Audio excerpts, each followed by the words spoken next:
Des substances radioactives ont donc été retrouvées dans la Loire. Rien de nouveau, mais une association a récemment détecté un pic exceptionnel de tritium. Selon l'autorité de sûreté nucléaire, les doses sont trop faibles et ne présenteraient pas de danger pour la santé humaine. En revanche, on ne connaît pas les conséquences d'une exposition à long terme.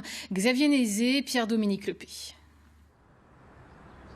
Tous les mois depuis 1 an, les militants de Sortir du nucléaire font des prélèvements d'eau en différents points de la Loire qui sont ensuite confiés à l'ACRO, un laboratoire indépendant qui mesure la radioactivité. L'ACRO vient de publier une première étude qui démontre que le tritium, le principal polluant rejeté par les centrales, est présent sur l'ensemble du bassin de la Loire à partir de Belleville. Et c'est ici à Saumur, en aval des 5 installations nucléaires, qu'on mesure les quantités les plus fortes.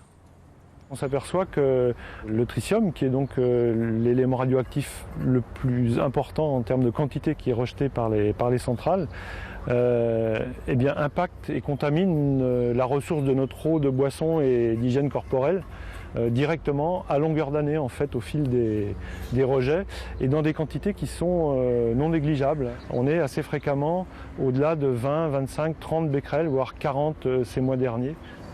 Cette étude a aussi permis de constater en janvier 2019 un pic de radioactivité en aval de la centrale de Chinon très supérieur aux valeurs moyennes et qui ne figure pas dans les mesures fournies par EDF. Visiblement, il y a eu quelque chose de particulier. 310 becquerels par litre d'eau de Loire, c'est 12 fois plus que ce qu'on constatait les autres mois. Et on n'a pas l'explication. Est-ce qu'on se trouve sur un incident ou un accident d'une des centrales et on est tombé ce jour-là par hasard dessus? C'est une première possibilité. Eux disent que non, sur Chinon, a priori, il n'y a rien eu. Une autre possibilité, ça pourrait être qu'on est tombé dans un fonctionnement normal. On est tombé au moment d'un relâché par Chinon, par exemple. Ce jour-là, on fait le prélèvement dedans et on a des taux beaucoup plus élevés. Ce pic à 310 becquerels concerne l'eau prélevée en Loire, mais l'étude mesure aussi la radioactivité dans l'eau du robinet. Bonjour madame. Est-ce possible d'avoir une bouteille d'eau, s'il vous plaît?